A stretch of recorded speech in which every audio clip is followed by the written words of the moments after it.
September 19th, 1944. The fog-shrouded fields near Arracourt, France. First Lieutenant Merwin Marston of the 37th Tank Battalion gripped his Sherman's turret rim as his gunner peered through the periscope, scanning the mist-covered terrain ahead. They had been warned about Panthers, the formidable German tanks whose sloped armour had proven nearly impervious to standard American shells. What Marston and his crew didn't know was that tucked into their ammunition rack were 6 rounds that would rewrite the tactical calculus of armoured warfare. 6 M93 high-velocity armour-piercing rounds, each containing a tungsten carbide core capable of transforming their medium Sherman into what German tankers would come to fear as an unexpected threat. The psychological impact of this ammunition would prove as devastating as its penetrating power, shattering German assumptions about American tank capabilities and forcing a complete reassessment of Panther invulnerability. The story of how a specialized ammunition type altered the balance of armored warfare begins not on the battlefields of France, but in the testing grounds and industrial facilities of the United States, where metallurgists and ballistic engineers worked against time to solve a problem that threatened to undermine American armored operations in Europe. In early 1944, the United States Army faced a dilemma that military planners had failed to anticipate. The M4 Sherman tank, backbone of American armored divisions, was encountering German tanks it could not reliably defeat from the front. The Panther, Germany's answer to the Soviet T-34, combined a powerful 75mm high-velocity gun with an 80mm glacis plate sloped at 55 degrees, creating an effective thickness of approximately 140mm that proved nearly impenetrable to American tank guns. American intelligence had underestimated both the quantity and quality of Panthers that would be deployed. By June 1944, when Allied forces landed in Normandy, 38% of German tanks in the theatre were Panthers. Not the handful predicted, but hundreds of these advanced medium tanks, often crewed by inexperienced soldiers but protected by armour that conventional American tank guns could not penetrate frontally. The 75mm M3 gun that armed most Shermans in Normandy could not penetrate a Panther's frontal armour at any range.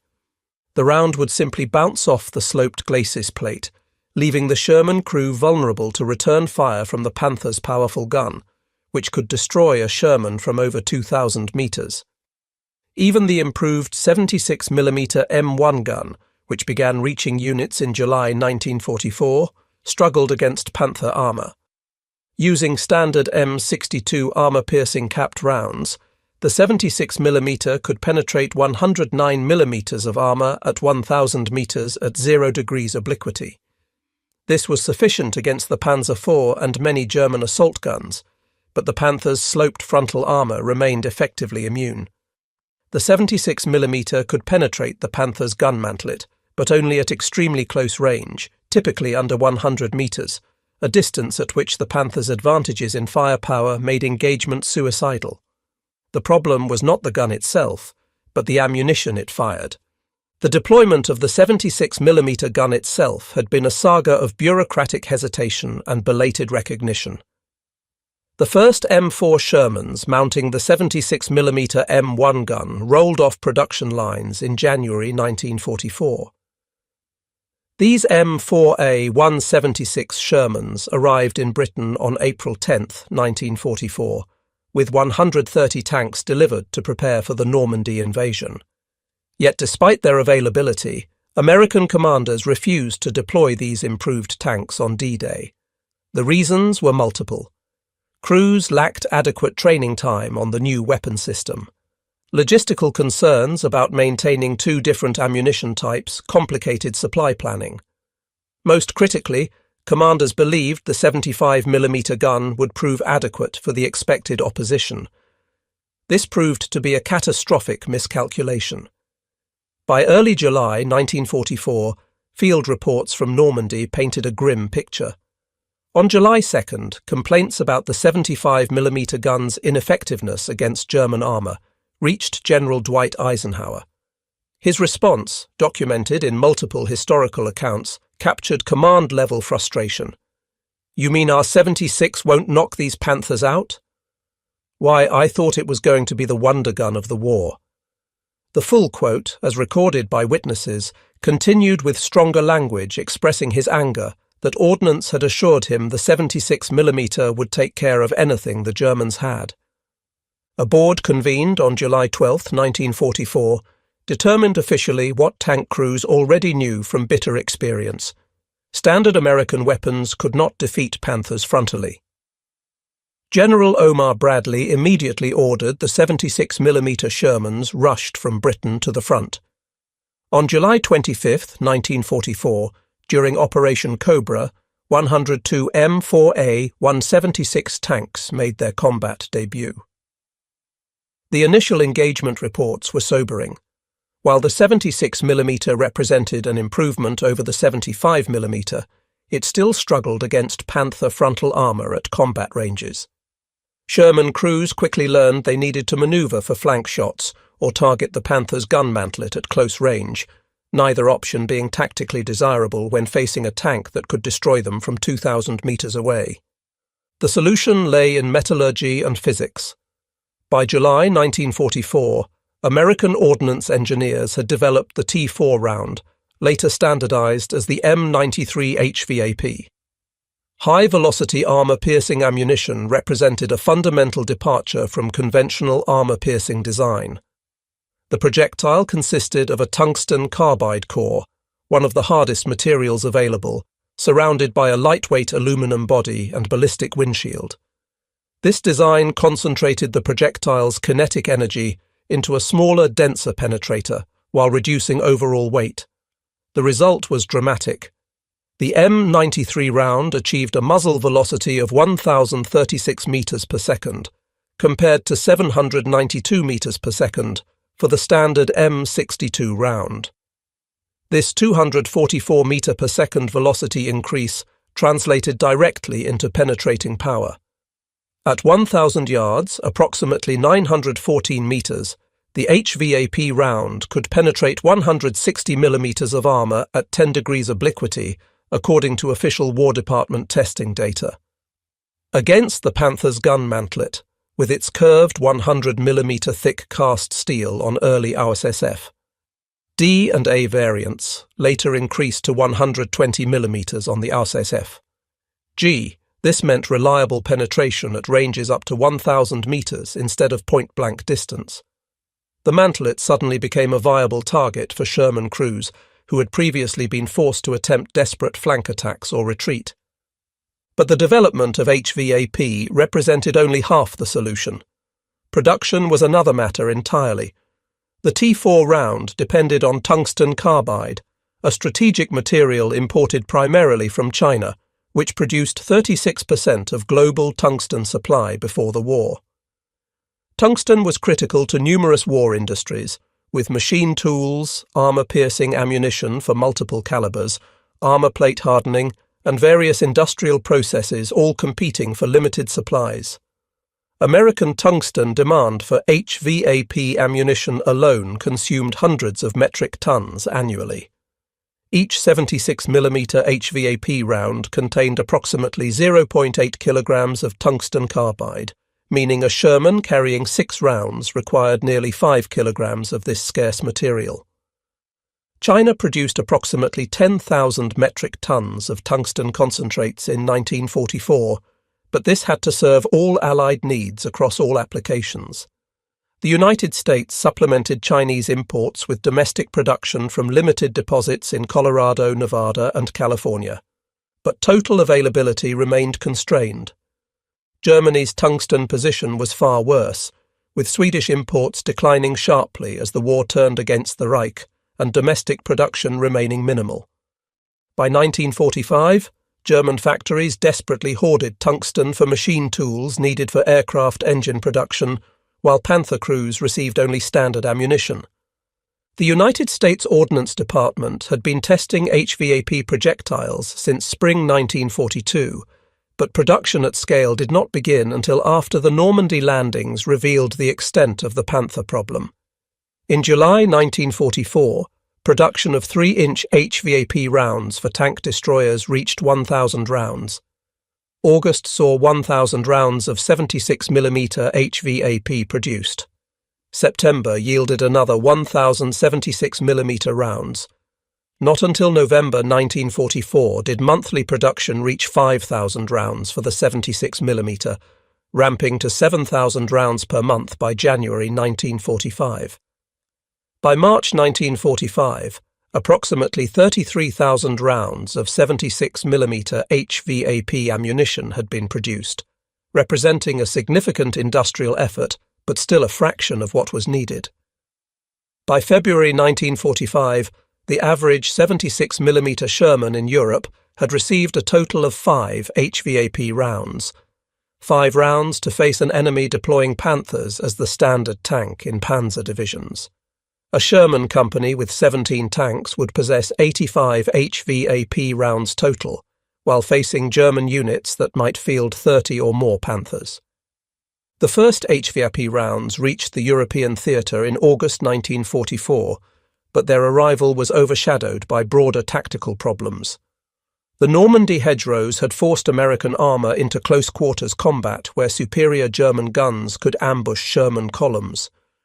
Tank crews faced an enemy who had learned to position Panthers in hull-down positions, exposing only the heavily armoured turret while keeping the more vulnerable hull hidden. German doctrine emphasised first-shot capability, with Panthers waiting in prepared positions, allowing Sherman columns to approach before opening fire from ranges where American return fire was ineffective. The psychological impact on American tank crews was severe. Crews nicknamed the Sherman the Ronson lighter, claiming it lit on fire every time. While post-war analysis showed this reputation was exaggerated, the perception shaped behaviour. Tank commanders who spotted Panthers often chose to call for artillery or air support, rather than engage directly, ceding tactical initiative to an enemy who could be defeated with the right ammunition and tactics.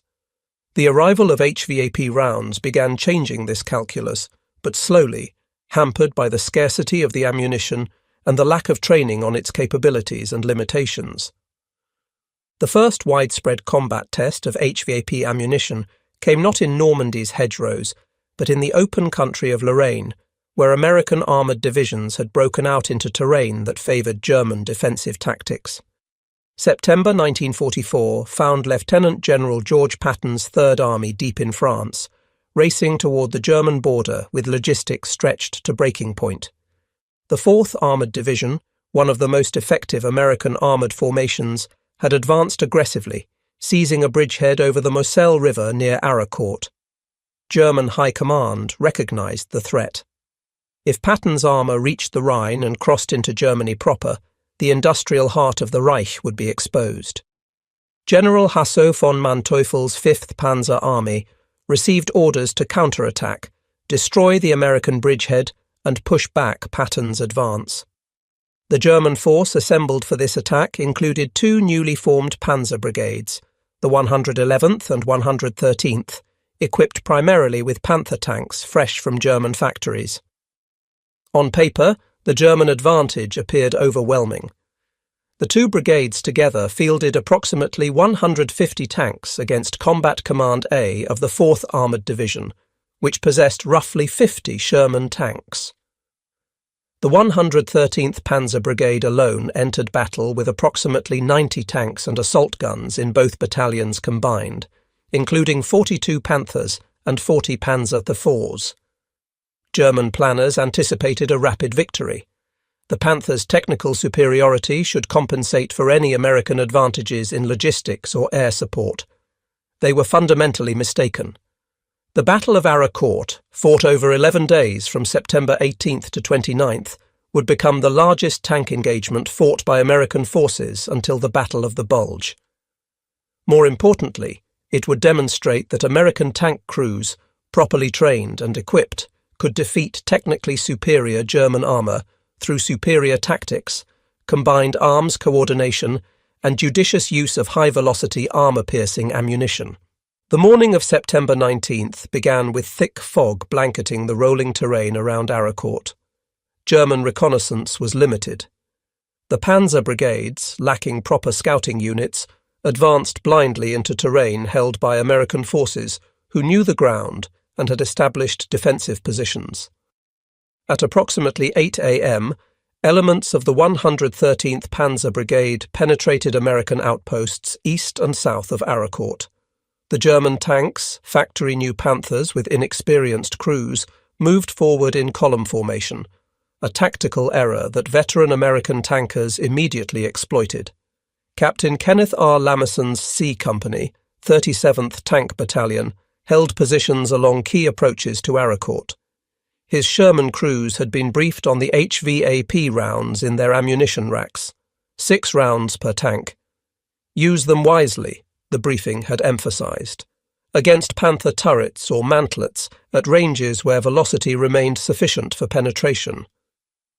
The fog that hindered German reconnaissance now worked in favor of American defenders. A section of Lameson's Shermans occupied positions south of the village when the first Panther materialized from the mist, barely 75 meters away. At this range, the Panther's superior long-range gunnery meant nothing. The American gunner fired instantly. The HVAP round, traveling at over 1,000 meters per second, struck the Panther's gun mantlet.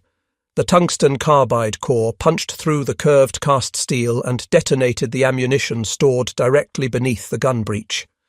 The Panther exploded, its turret lifting slightly from the force of the secondary detonation.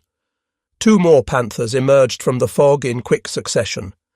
Both were destroyed within seconds, their crews having no time to effectively return fire in the limited visibility. The remaining German tanks turned away, crews shocked by the sudden loss of 3 Panzers to what they had been told were inferior American tanks. Throughout the morning of September 19th, similar engagements erupted across the Arracourt sector. American tanks, using the fog as concealment, engaged Panthers at ranges where HVAP rounds were most effective. The German tactical deployment proved disastrous. Advancing in column without proper reconnaissance, Panther crews repeatedly exposed their thinner side armour to American flanking fire.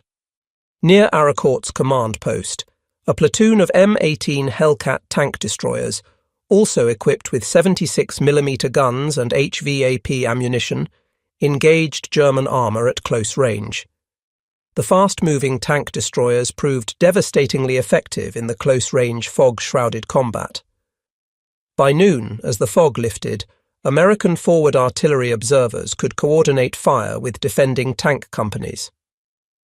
P-47 Thunderbolt fighter bombers of the 405th Fighter Group arrived overhead, diving through gaps in the cloud to strike German armour with rockets and machine guns. The combination of American advantages became clear. While the Panther possessed superior armour and firepower as an individual weapon system, American forces employed combined arms tactics as standard doctrine. German tanks advanced without adequate artillery support, without air cover, without infantry to clear American defensive positions. American forces coordinated armour with artillery, air power, infantry, and tank destroyers in an integrated system that overwhelmed German technical advantages. When Panthers encountered these prepared defences, they were destroyed piecemeal despite their superior capabilities. The HVAP ammunition did not make Sherman tanks equal to Panthers in technical specifications, but warfare is not conducted according to technical specifications alone. Tanks are destroyed by crews who exploit vulnerabilities under combat conditions. The Panther's gun mantlet, necessary to allow the 75mm gun to elevate and traverse, created a weak point. The junction between turret and hull, the side armour, the engine deck, all represented targets that HVAP-equipped Shermans could now engage successfully at combat ranges that previously had been suicidal. More devastating to German morale was the psychological impact of discovering their armour was no longer invulnerable. Panther crews had been trained to believe their tanks could not be penetrated frontally by American fire. Intelligence briefings emphasized the Sherman's inadequate firepower. Crews were told that as long as they kept the front toward the enemy, they were safe. The first Panther commanders to watch Sherman rounds punch through their mantlets and detonate ready ammunition learned otherwise. Survivors of such encounters carried that knowledge back to their units, spreading awareness that American tanks now possessed ammunition capable of defeating Panthers. By the afternoon of September 19th, German tank commanders were reporting to headquarters that American Shermans possessed new, more powerful ammunition. The reports were confused and contradictory. Some claimed the Americans had secretly deployed tank destroyers with 90mm guns. Others suggested the British had provided 17-pounder Firefly tanks to American units. The truth, that American industry had developed specialized ammunition that partially negated the Panther's armor advantage, was more troubling to German planners than any of these theories. It meant that American industrial capacity could respond to tactical problems faster than German industry could counter them. The fighting continued through September 22nd, when the major German offensive efforts finally stalled. American forces had destroyed or disabled approximately 86 German tanks and assault guns. American losses stood at 25 Sherman tanks and 7 tank destroyers. The kill ratio heavily favored the Americans despite their technical disadvantage in individual tank performance.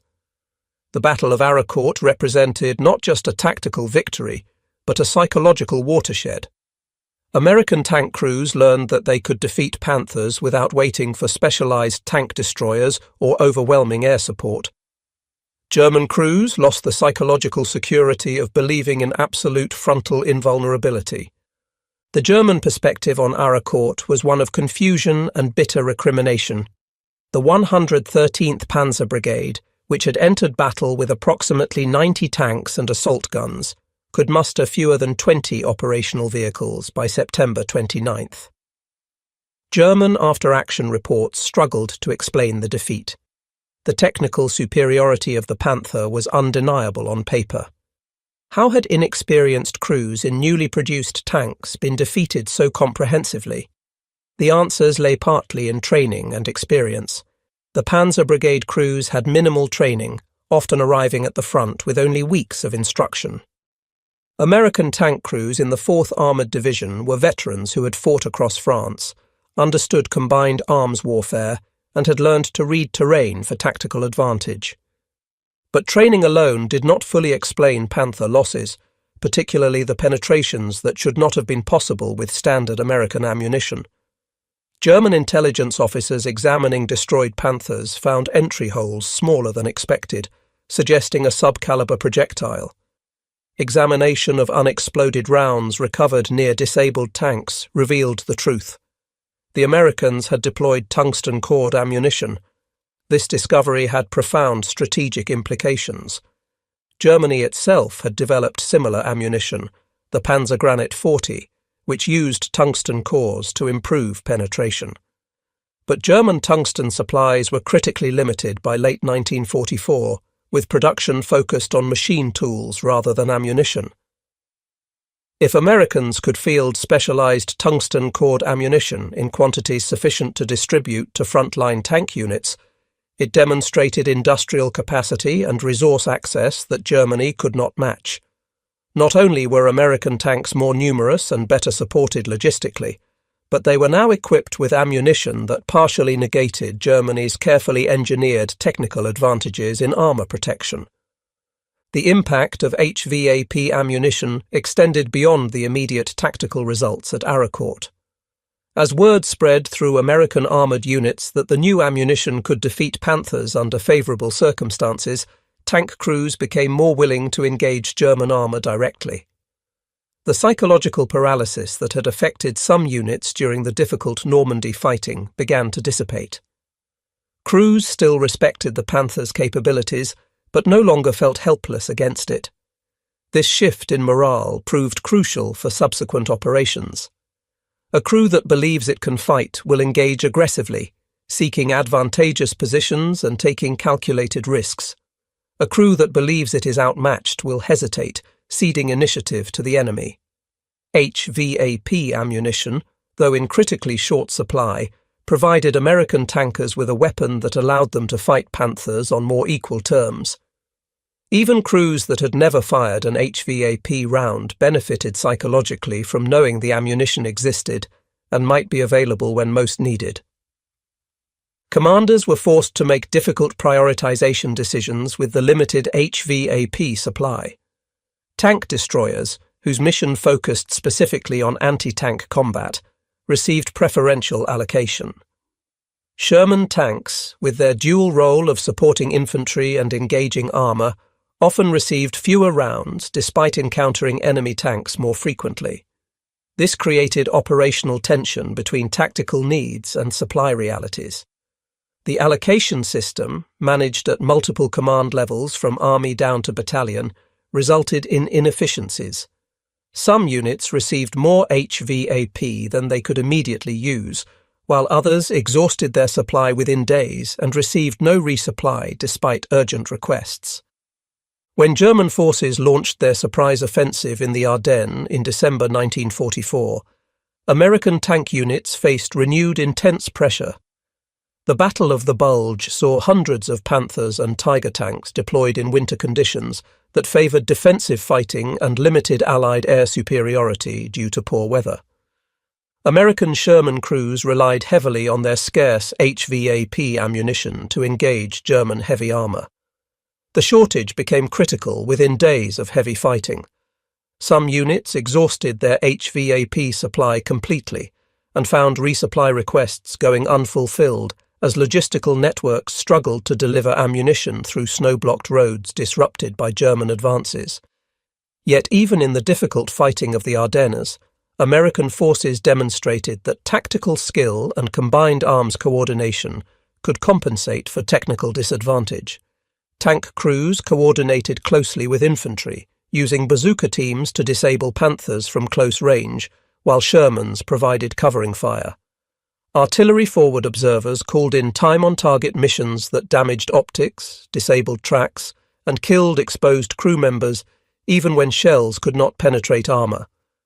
Air support, when weather finally permitted in late December and January, proved devastatingly effective against German armour concentrated on approach roads. The Battle of the Bulge ended with German armoured forces shattered, having lost hundreds of irreplaceable tanks and experienced crews in an offensive that failed to reach its objectives. By early 1945, the strategic picture had shifted decisively and irreversibly in Allied favour. American and British forces were preparing to cross the Rhine. Soviet armies were advancing from the east, having shattered German defensive lines in massive winter offensives. Germany's industrial capacity was collapsing under combined strategic bombing, loss of territory containing critical resources and manufacturing facilities, and severe shortages of raw materials including fuel and tungsten. Panther production, which had reached 3,900 units in 1944, fell sharply in early 1945 as factories were bombed, transportation networks disrupted, and raw materials became unavailable. Even when Panthers were produced, fuel shortages often kept them immobile. German tank units in the final months frequently abandoned tanks not because of combat damage but because they had no fuel to operate them. The technical limitations of HVAP, while less publicized than its successes, deserve examination for historical completeness. The tungsten carbide core, while excellent at penetrating armour when conditions were favourable, was inherently brittle. Below certain impact velocities, approximately 2,300 to 2,500 feet per second, the core could shatter on contact rather than penetrating. This meant that HVAP effectiveness declined significantly at longer ranges where velocity had decreased. The effective range against Panther mantlets was approximately 1,000 metres. Beyond this distance, the probability of the core shattering on impact increased substantially. American tankers learned these limitations through combat experience, sometimes tragically. Crews that fired HVAP at Panthers beyond effective range wasted scarce ammunition, and often provoked return fire from German guns that remained effective at much longer ranges. Training on proper HVAP employment was often minimal, as the ammunition arrived at front-line units faster than training materials could be developed. Many crews learned effective employment techniques through trial and error under combat conditions. Sergeant Francis Baker's documented experience on November 20, 1944, illustrated both the potential and limitations of HVAP in actual combat. His Sherman, equipped with a 76mm gun and carrying HVAP rounds, engaged a Panther at approximately 800 yards. Baker's gunner fired at least 7 rounds, with multiple hits observed on the Panther's side armour. To Baker's frustration, the rounds bounced off without achieving penetration. The engagement demonstrated that even HVAP had significant limits against sloped armour at oblique angles. The Panther withdrew from the engagement rather than continuing the fight, so the action was not a complete tactical failure, but it reminded Sherman crews that HVAP was not a magical solution. Proper tactics, careful shot placement, favourable range estimation, and advantageous angles of engagement remained critical factors. HVAP gave American tankers significantly better odds, but success still required skill and judgment. The post-war analysis of HVAP ammunition revealed both its successes and limitations. Against the Panther's gun mantlet at ranges up to 1,000 metres, HVAP was highly effective when hits were achieved, reliably penetrating and often causing catastrophic secondary explosions. Against the glacis plate, results were poor except at very close ranges and favourable angles.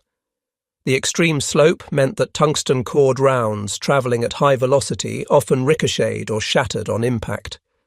This meant Sherman crews still needed to manoeuvre for advantageous shot angles, flanking Panthers when tactically possible. The ammunition did not make Sherman tanks technical equals to Panthers, but it gave American crews a fighting chance in engagements where previously they had little hope of frontal penetration. The Korean War, beginning in June 1950, provided another combat test of HVAP effectiveness.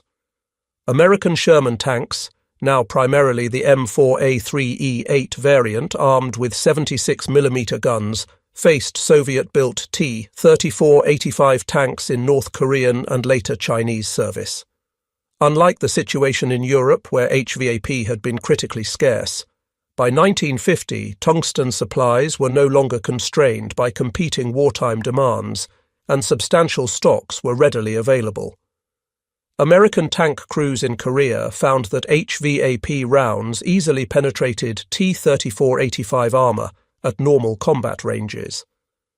The T-34-85, while capable, possessed armour protection significantly inferior to the Panther. Its 90mm thick turret front and 45mm thick glacis plate could not resist tungsten-cored projectiles fired at high velocity from 76mm guns. American Shermans in Korea achieved remarkably favourable exchange ratios against communist armour, due partly to superior crew training, but also significantly to the plentiful availability of HVAP ammunition. The vindication of the 76mm Sherman in Korea was bittersweet for veterans of European combat. The ammunition that could have been more widely employed in Europe proved devastatingly effective in Asia when supply constraints no longer limited employment. The German perspective on American HVAP ammunition, gathered from post-war interrogations and examination of captured documents, revealed grudging professional respect and deep frustration.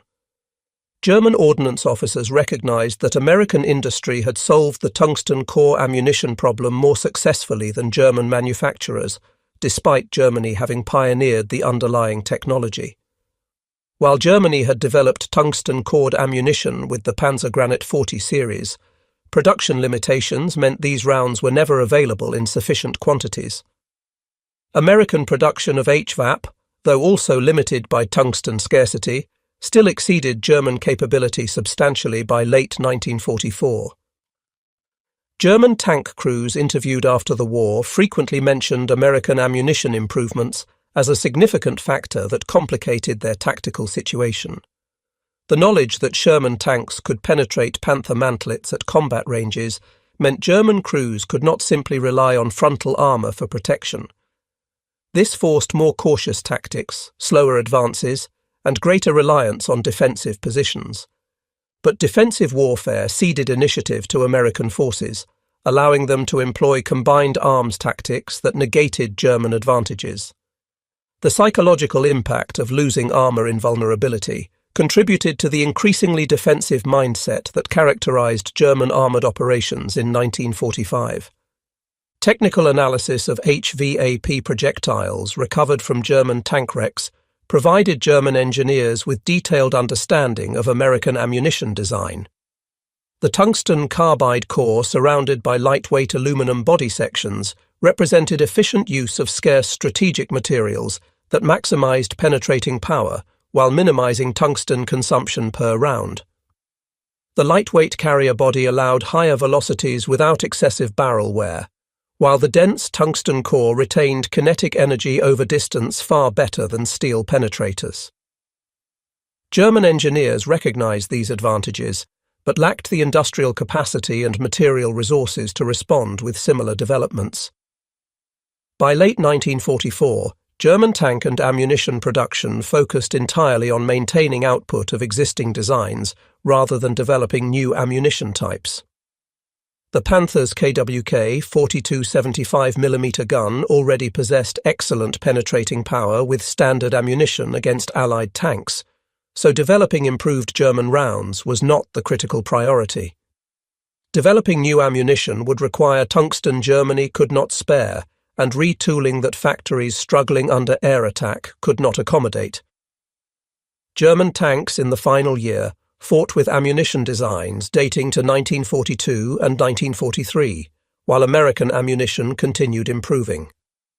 The Battle of Arracourt's historical significance extended far beyond immediate tactical results. The engagement proved conclusively that American armoured doctrine, emphasising mobility, combined arms coordination, superior logistics, and overwhelming material support, could consistently defeat German tactical methods relying heavily on superior individual tank performance.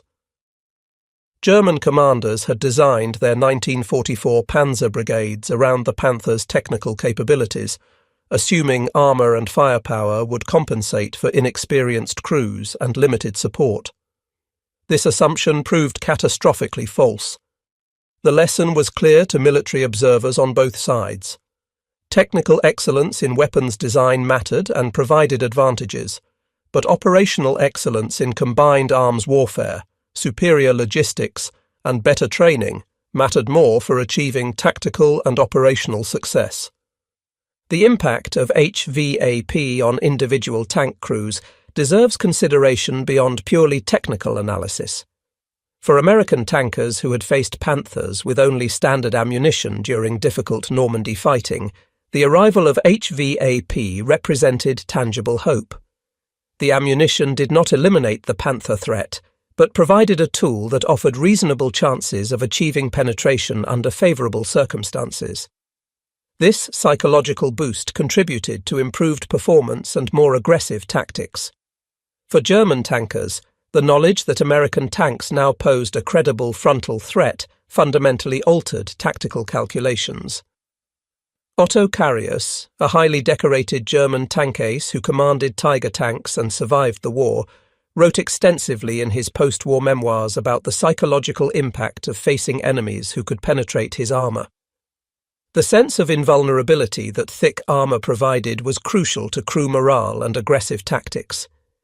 When that sense eroded, crew performance suffered measurably. Panther crews facing HVAP equipped Shermans experienced this erosion of confidence. The mantlet became a known vulnerability that competent American crews could exploit. This knowledge made Panther crews demonstrably more cautious, slower to engage, and generally less willing to take tactical risks. The strategic implications of HVAP development extend to broader questions about technological competition in modern warfare and the crucial importance of industrial capacity. Both American and German research establishments possessed competent engineers and sophisticated understanding of ballistics and armour penetration. Both recognized the value of tungsten-core ammunition early in the war, and both developed functional designs. The critical difference came down to industrial capacity and resource availability rather than scientific knowledge. American industry could produce HVAP in quantities sufficient to influence battlefield outcomes meaningfully, though never enough to fully equip all units. German industry could barely produce enough to conduct testing. This pattern repeated across numerous weapon systems throughout the war. Germany developed sophisticated and often technically superior weapons, but could not produce them in quantities that affected strategic outcomes. American industrial capacity produced less sophisticated but highly effective equipment in overwhelming numbers. The M4 Sherman was objectively not the best tank of World War II by most technical measures, but American factories produced approximately 49,324 of them compared to approximately 6,132 Panthers. This 8-to-1 production ratio, combined with ammunition improvements like HVAP that reduced the technical gap, proved strategically decisive. The post-war careers of veterans who fought at Arracourt reflect the enduring impact of these combat experiences on military thinking. Lieutenant Colonel Creighton Abrams, who commanded the 37th Tank Battalion at Arracourt with distinction, rose to become United States Army Chief of Staff and gave his name to the M1 Abrams main battle tank. The lessons Abrams learned about combined arms warfare, the critical importance of crew training, and the necessity of adequate ammunition influenced his entire career and the doctrine he helped develop. The M1 Abrams was deliberately designed with a powerful 120mm smoothbore gun and sophisticated ammunition types, including depleted uranium penetrators, that serve functionally the same role HVAP served in World War II. German veterans of Panther units who survived the war and later joined the West German Bundeswehr brought different but equally important lessons. They had personally experienced the limitations of possessing technological superiority without the industrial base and logistics to support it. Bundeswehr armor doctrine during the Cold War emphasized quality and training while explicitly recognizing that West Germany could not match Soviet numerical superiority. But Bundeswehr planners, informed by wartime experience, also emphasized ammunition effectiveness. The Leopard 1 and later Leopard 2 main battle tanks used sophisticated ammunition designs informed by the realization that ammunition technology and crew training mattered as much as armor thickness. The conclusion of World War II in Europe, marked by Germany's unconditional surrender on May 8, 1945, ended the immediate tactical need for HVAP ammunition against Panthers. American ordnance officers systematically examining destroyed vehicles found clear evidence of HVAP penetrations on some wrecks, confirming the ammunition's effectiveness under favorable conditions, while noting its limitations. Panthers hit by HVAP typically showed penetrations through the mantlet or turret face when struck at favorable angles, but rarely through the glacis plate, which remained highly resistant. This pattern validated American tactical doctrine that emphasized flanking maneuvers and creating favorable engagement angles. The comprehensive post-war analysis concluded that while HVAP meaningfully improved Sherman capabilities against heavy German armor, the truly decisive factors remained overwhelming numerical superiority, vastly better logistics, complete air superiority, superior artillery support, and more effective operational doctrine. The transformation of American tank crews from mid-1944 to early 1945 reflected the cumulative impact of combat experience, improved equipment availability, and familiarity with specialized ammunition, including HVAP. Crews that landed in Normandy in June 1944 often felt genuinely apprehensive about facing German armor, particularly Panthers and Tigers. By early 1945, after months of sustained combat, significant training improvements, increased availability of 76mm Shermans, and growing familiarity with HVAP ammunition, American tankers approached engagements far more confidently. This psychological shift had direct tactical consequences. Confident crews fought more aggressively, took calculated risks when opportunities appeared, and exploited tactical advantages. While HVAP ammunition alone did not create this transformation, Its availability and proven effectiveness contributed meaningfully to improved American armored force morale and tactical performance. The legacy of HVAP development continues influencing modern ammunition design. American armor doctrine from 1945 onward consistently emphasized ammunition effectiveness as a critical component of tank design. Modern tank ammunition uses depleted uranium or tungsten alloy penetrators, materials chosen for essentially the same density and hardness properties that made tungsten carbide effective in World War II.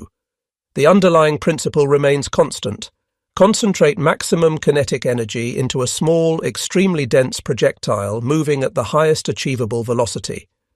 The continuity from 1944 HVAP to present-day armor-piercing, fin-stabilized, discarding sabot ammunition illustrates how foundational lessons from World War II continue directly influencing military technology. Soviet and later Russian tank ammunition development followed remarkably similar paths, independently recognizing that armor-piercing capability depends heavily on projectile material properties and kinetic energy delivery. The global tank ammunition industry had its technological roots in the HVAP experience, where engineers first demonstrated conclusively that specialized ammunition could partially overcome armor protection advantages.